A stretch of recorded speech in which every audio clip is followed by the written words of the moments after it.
individual, but most of us have something that we can do. We're either the five-talented man or we are some other talent, and we should expand upon that and do that. I believe whatever you do, wants you to increase, because the Bible talks about and growing. So, you shouldn't be at the same level your whole life. If something's wrong, you should be going up. And so as you mature, whether you're a song leader or you're a Bible teacher or a member or whatever, you continue to grow and develop and get better. So some spiritual insights on lesson 3.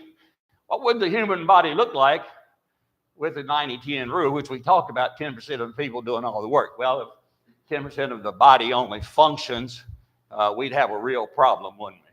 Especially if the heart decided not to function or something really vital to us. What is the difference in the word membership? We talked about that. In Ephesians 4, I just wanted to highlight one more time in verse 11, he gave some apostles, some prophets, some evangelists, some pastors, some teachers, for the equipping of the saints, for the work of the ministry, for the edifying of the body.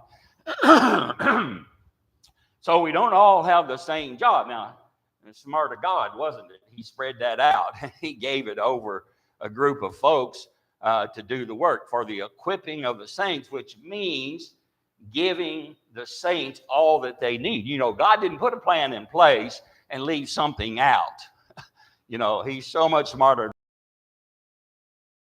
And then we're to utilize that plan.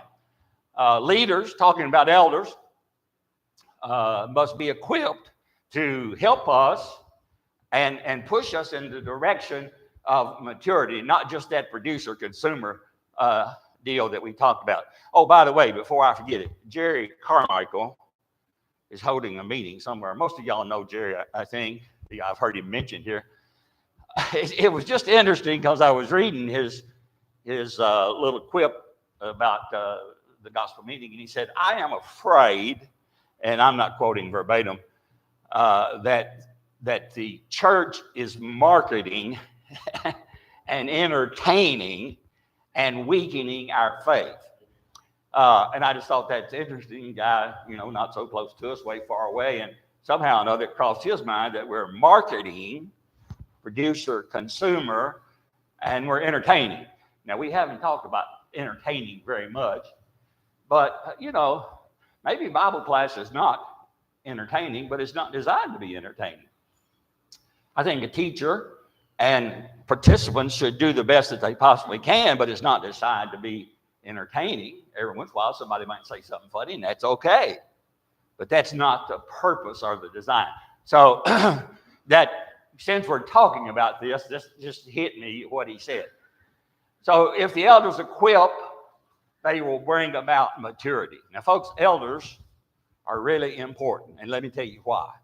If they're not feeding the flock, if they're not pushing you, whatever your skill set is, if they're not pushing you along and helping you to develop or studying with you, whatever is needed, then we're not all going to come to maturity. Now, I'm not saying we'll all be at the same level, but my point is everyone is doing the best that they possibly can. That's actually the key. This maturity keeps members from falling away. What do we mean by falling away? They leave the faith.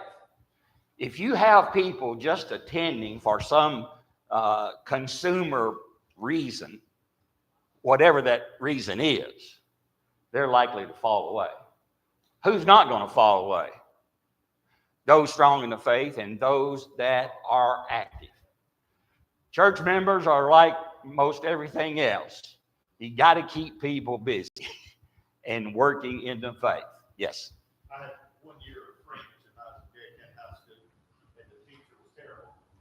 She came in there, she told us to listen to these records, put the hip hop on, and she left, and then we started throwing the rubber things on the hip hop to each other. Never learned the first thing about things, okay? And I hated that class. I literally did. I just did not do what I do, but that's typically the thing. They say, hey, you give everybody that. We didn't learn anything. Yeah, that's the worst thing. When I went to algebra class on the marked out. When we walked out, I know out. So when you go to Bible class, you should study the Bible. Yes. It's not a place to entertain, go and rub and things to each other. Right. That's what it should be. Yeah. That's what it must be. And if you go to church and you're just entertained, like I said, 50 years later, looking back on my high school thing there, that was a colossal waste of time that French class was. I would like to learn some French. Yeah. But you was not going to learn in that class. No.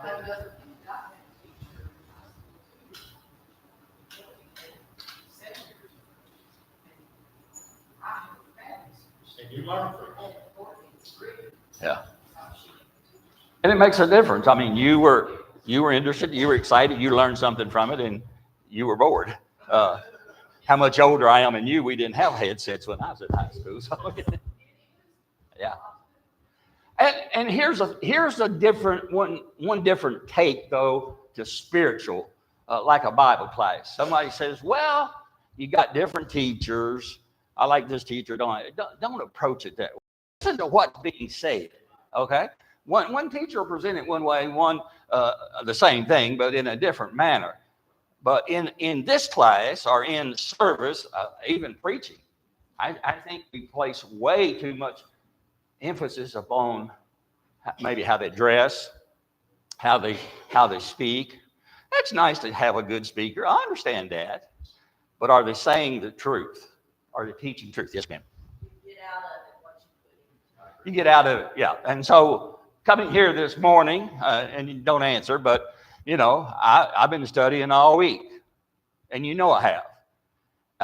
But have you been thinking about it, praying about it? You say, well, I don't know exactly what your covering points. It doesn't matter. You know the subject that we're on, and you can find things to read and pray. Even if you prayed, we need a lot of that. So my point was going to be that the elders, I think, are a key, but the rest of us can encourage one another. Remember last week we talked about going up to someone and say, can I pray for you? Is there anything I need? I know he won't get upset with me, but Leland's been sick. He needs our prayer. Has anyone said, can I pray for you specifically? You know, we can do that as Christians or others in here. Equipping the mindset is what we have with children. That's what we do with our children. We push them in the direction we want them to go, and we say things in their mind. Shelby was helping me the other day with some brush cutting, and Will came along, and we went to get a bite to eat, and it just caught me off guard. Shelby said something to Will, then he said, isn't that? And Will repeated it back to him. And I thought, well, that's a good way of teaching, you know. You get your point across. So we push in the direction, and the elders do that. So here's some discussion questions on 3, which means we're close to the end of that. Looking at John 6, if Jesus started a church today, what would it look like? Well, going back during his time, if Jesus walked in here, he'd probably be kind of amazed with the building, wouldn't you think? He would. Nothing wrong with that. Times have changed. We've moved to this. But here's my point. Jesus would want followers, true Christ followers, that are going to help him grow the church.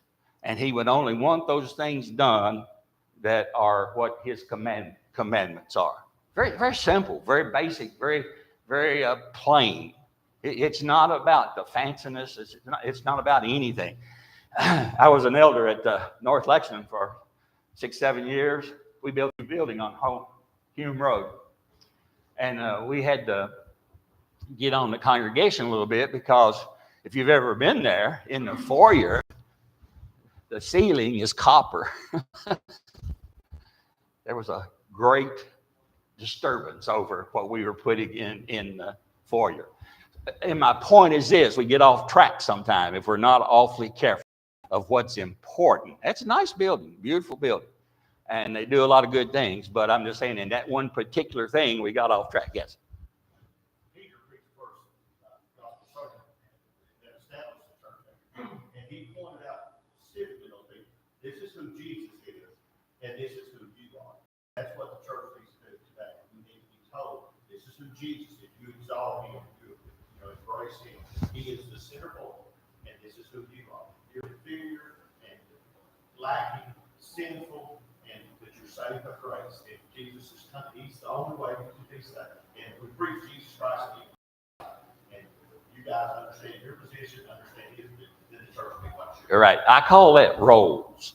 You have a role, you have a role, I have a role, Daniel has a role. We all have roles. And the Bible's that way.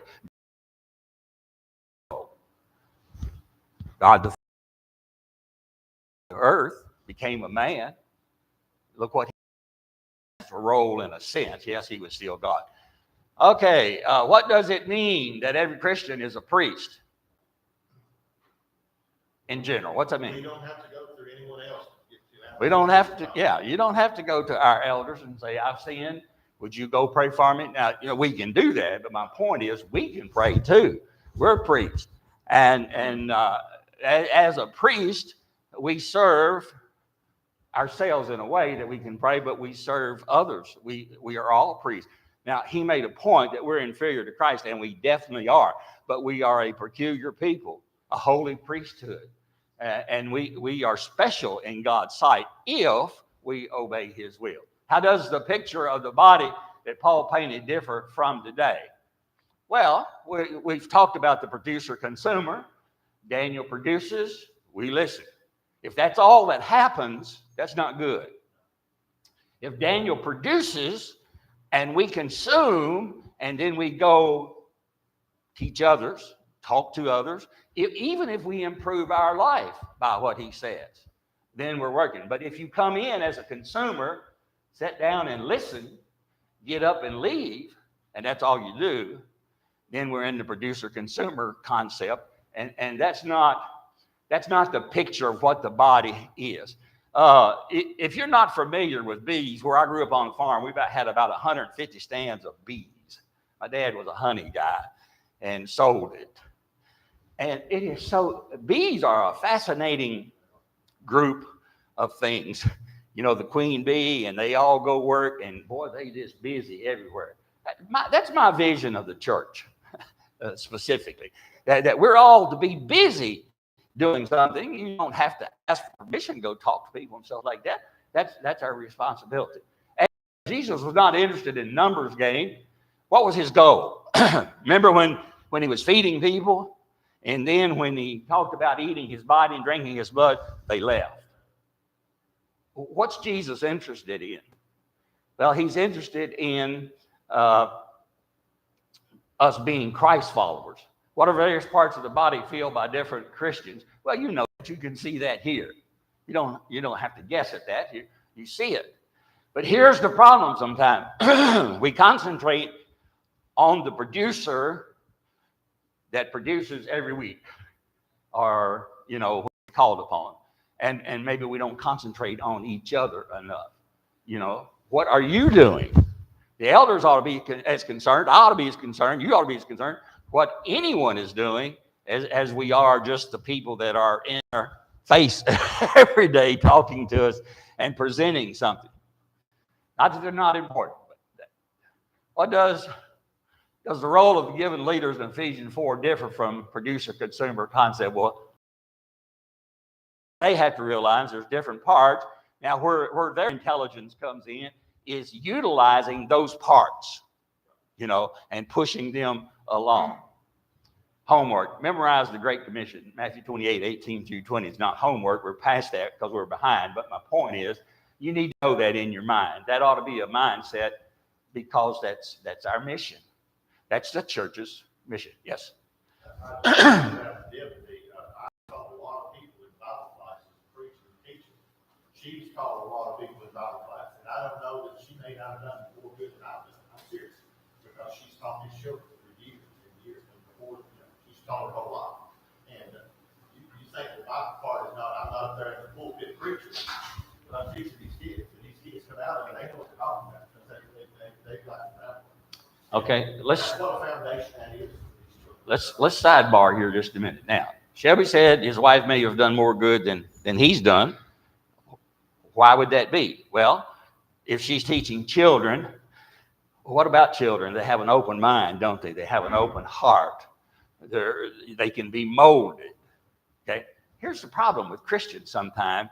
we make up our mind about something and say, that's the way I'm going to do it. You know, I don't care about the other or whatever.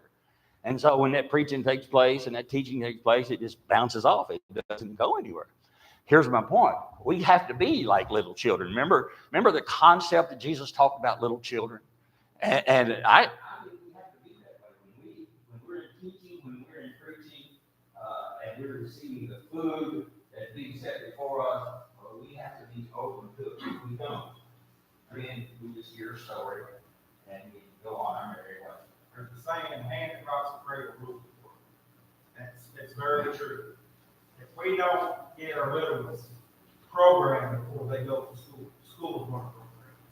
And we've got to give them something to hold on to combat that program.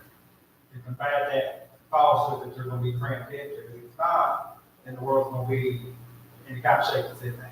And that's where we've got to go. And that's where all these world leaders and all these things who didn't have that foundation, why they got so skewed. And especially in this day and age, if you're not feeding your child at home, I think you're missing the mark. I mean, where are they getting the food?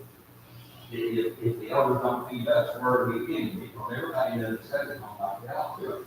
And I don't mean negative about any of these. These were just thoughts in your mind. So they kind of need to work on it. You know, I like teaching, and the reason I like teaching is this. I learned so much more. You know, if you go over these points and you talk about it, they get into your heart and everything works. And you just listen. Okay, that's all of that part. This is where I grew up. I just thought it might be interesting. Out on Beach, Florida. So I didn't draw it. Did y'all have a few on? Yeah, we did. In circus for years. We didn't stream it. All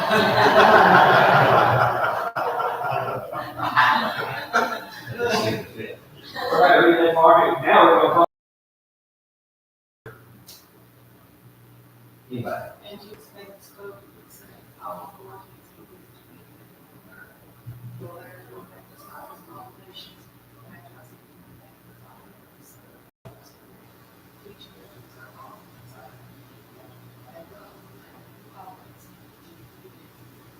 Thank you. Couple points here.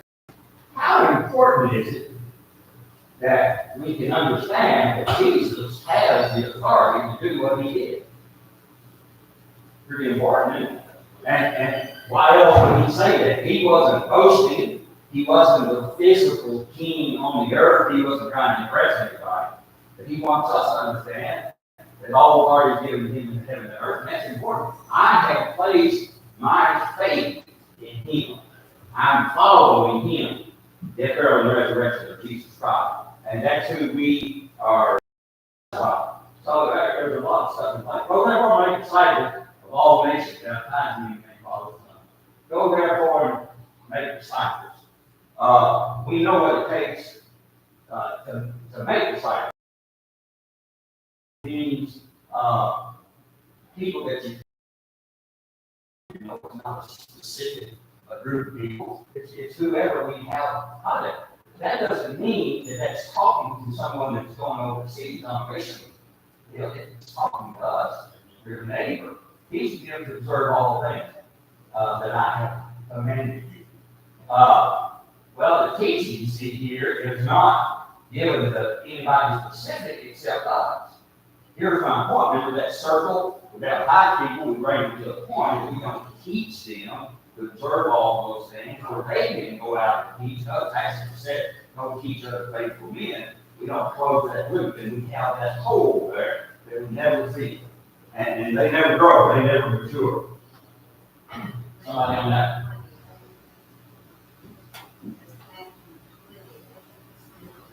Yeah. Matthew 28, she says, rather than Matthew 18. My wife must have done that.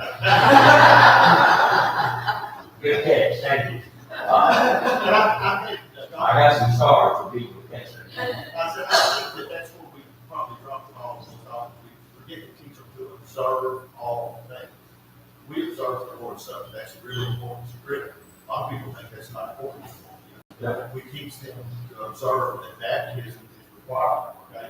A lot of people think that's not important, that that's not observant, even though they say, yeah, the New Testament church did it, but it's just not important. The New Testament church took the Lord said, next time, they're not observing all things. They're pushing those things aside. And that's fallacy, you know, because it no longer is got this Christ gospel, but you push those things aside. And when we have these converts on the common period, there's just as an example. He knew he needed to be baptized and he walked. And I'm sure in the class he's getting some of this, so I think Daniel teaches it one, right? But he is a young man that he needs to know the importance of it. So he needs to be talked to especially about it. He needs to be talked to about coming to services and why we come. I doubt seriously if he knows. First day we talk about in the Bible that his elders make decisions and say, we're going to meet on Wednesday night. The elders make decisions, we're going to meet on Sunday night. He needs to know why we're doing it. Why is Papa go to church college at these times? You know, things like that are important. Sometimes we don't. All right. Not only the younger ones, we take for granted some of the older ones. Know these things. They don't, and sometimes in Christian, we kind of act like evolution. Well, they will evolve to the point that they need, and we let them set for a long time, and then we wonder why they haven't grown. I'm telling you, this action has to be taken. We have to get on it as soon as possible. When I went to Savannah and became the elder, I used to talk about pushing people and everyone, the elders. Not telling me, I'm talking to me privately. He said, I don't like that pushing part. I don't keep pushing. Well, okay, let's just say keeping pressure on them. You know, whatever you want to call it. But you have to get them moving along and understanding their play and remote. And the things that you have heard from me among many witnesses, commit these to faithful men who will what? These others also. So there's the full circle. You baptize someone, they go around where they can teach someone. Folks, that's where you're going to grow the church right there. With that passage right there. And if we're not doing that, we won't grow. The Bible doesn't talk about, well, you start a congregation, other people move in to fill it. It's doesn't work that way. Sometimes that needs to be our mindset. Romans 8:29, someone please. Other people too, he also predestined to be conformed to the image of his Son, that he might be the firstborn among many brethren. Okay, that's a troublesome verse to a lot of people because of predestined. So what does he really mean that he predestined? Did God predestine there be 144,000? Did God predestine that Stanford would be a group of people say, what's he talking about when he says that? He's talking about those who choose to follow him. Okay. If you choose to follow me, this is what's going to happen. God has given us the umbrella, and everything is under that, so to speak, but you have to partake of it. He's made it available. Maybe that's a different, better word. That if we conform to that image, we'll be the firstborn of the brethren. If you choose to do that, decision, and every one of us has to make that decision. Galatians 2:20, I've been crucified with Christ, no longer I, but Christ lives in me. Now my flesh, I live by faith in the Son of God. Paul saying, it's not about me. I truly believe that from his writing, that what he had in his mind foremost was Christ. And he's in me, and I'm going to do my best to live like him. Whatever that takes. And you're talking about a man that's crucifying Christians and destroying the church, and it's now as a mainstay with God. But when he made the change, he had the same that he had in destroying Christians as he did in bringing them to God. He was stoned outside the city, literally enough for days, and he kind of clearly goes back to what he said about that. I'm really guilty. How many can really say, if Christ required my life for serving him, am I willing to give it? Now, that's a hard question. That's not a question you just nod your head and that's not going to happen. It could.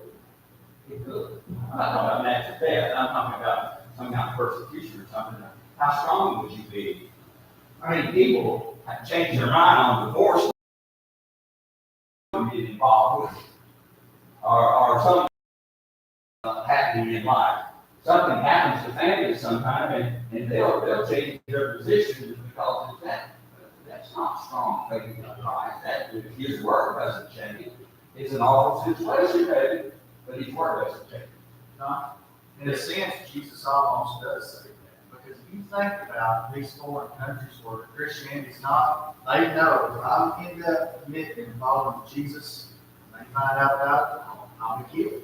So in a sense, they are, Jesus is saying, you need to follow me first and foremost of anything. In a sense, that's what he's saying, And so there's a lot of people that do that in these countries, and they're killed for it. So, And in the Asian countries, in India, there are about 1,000 people.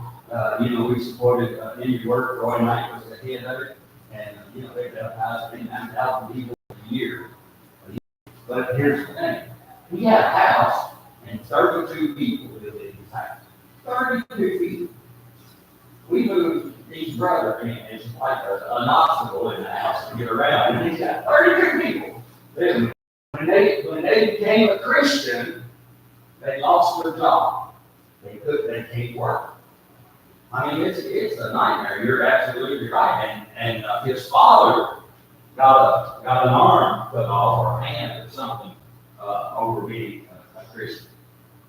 So you're right. Those countries, they are closer to what sometimes being talked about in the persecution than we are. And I think that's been a detriment to us as a society. Well, look who we are. We're special. Look what we have. And I think it's easier for us to get turned against the scripture and things of that nature. Can we all come to unity of faith and of the knowledge of the Son of God, to a perfect man? What is a perfect man? Complete man. To the measure of stature of the fullness of Christ. I'm just thinking about people being persecuted. And I know I've heard people say just about, well, I'm not going back there because Susie won't speak to me.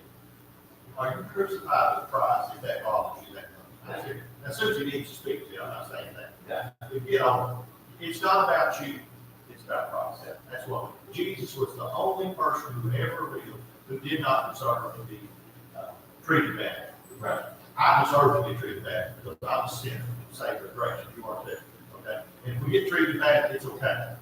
Paul says when we get treated bad, we get strong. And that's what and these people, I can't go to church because they're going to speak to me and it makes me upset. What kind of crybaby are you? You're not fit for the kingdom of God if you have that kind of attitude. You agree? I agree. The world even uses that. Sometimes you talk to people and say, well, you guys got to do this. No. I'm sorry. The world will show you someplace that does it.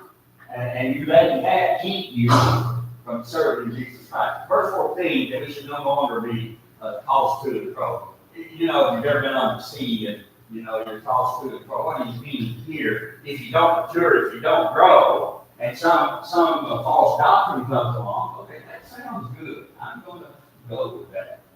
That's kind of how music can be. And other things in the church, apathy. And it comes along, and there's not a strong ground to stand against it. Colossians 1:28. To preach, warning every man, teaching every man in all wisdom. To this end, I also labor striving according to his working, which works in me mightily. So if we put the word in our heart, folks, everything comes from the heart. I have a heart series I do because I don't think sometimes we realize out of the heart comes murder, it's fornication, idolatry, all kinds of things. So you say, wow, what do I do? Well, we have to put the teaching of Christ in there. We have to keep the heart full of good things in order to do the right thing. Now here's an overview. We still have a few minutes. We'll examine what Christianity is not. If Jesus is the mission, then we ought to be able to understand what Christianity is. Well, it is not prosperity. So much of teaching today in the world, these young men like Joel Osteen and others have got such a following based upon this. He's rich, and he is telling them, if you're not rich, you don't have enough faith. He tells the TV people, I'm not going to talk about sin because that's too negative. Well, that, you think, well, he's one. No, there's multiple, people that are doing this. It's all about prosperity. We have turned this thing to where we feel like we deserve, I deserve this. I should have it. God promised that we would suffer, and through we would become more patient, more loving, and more. And so there's an upside to the downside, and only Christ can do that because He knows it. Christianity is not all about self-esteem. Now, also, He's like sometimes self-esteem is important. If you don't love yourself, you can't love nobody else. That's a proven fact, not me to say it, it's a proven fact. So self-esteem is important in being who we are, and please do this. Don't ever condemn someone just because they are confident in what they do. A good preacher, good song leader, good member, good whatever. The confident what they're good. That's not overthinking themselves. We can tell people got the chip on their shoulder. So Christianity is not prosperity, not self-esteem, and it's not fixing all the world's problems. I'm sorry. We elect the president, he may do some things. We've got this one, he's done some things, but it will never. God says we will always have who? The poor. As an example, we will always have the poor. You would think, well, if he's God, and he's a loving God, he wants us all to be the same level. Well, it doesn't work that way. Turn your TV on YouTube and look at India and say, wow, why is that country like that? Well, there's parts of the world like that, and when you go to heaven, you ask God, why would I don't have the answer. I don't know why. I might say, well, there's people in the U.S. There's a lot of denominations meeting this morning. They're good people. Has that had an input? I don't know. But my point is, I'm not going to question God. I'm glad I'm here. Satan is the prince of this world, though. As long as he's the prince of this world, God is allowed him to be the prince of this world. Then death will be here, sickness will be here, sin and poverty. That will always be. Because we're serving in this world, we're serving a very, very corrupt ruler, okay? Which is Satan. He is in charge of this world. Good.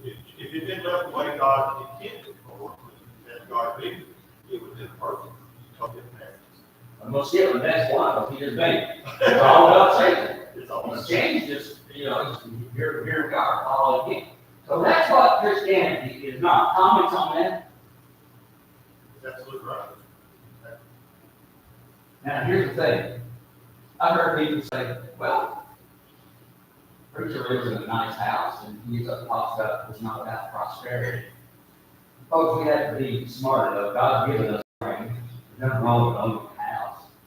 There's nothing wrong with living within our means, whatever that is, as long as we give back to God. God's not saying that you can't prosper. Look at the people in the Bible that did prosper. Look at the people in the Bible that did His will and then was added to their prosperity. And so I believe personally that if we serve God, He will help us in this life. He will. And definitely the life to come. So Jesus is a vision getting to heaven. How important is that to all of us? That ought to be our number one goal after serving Christ, isn't it, to go to heaven?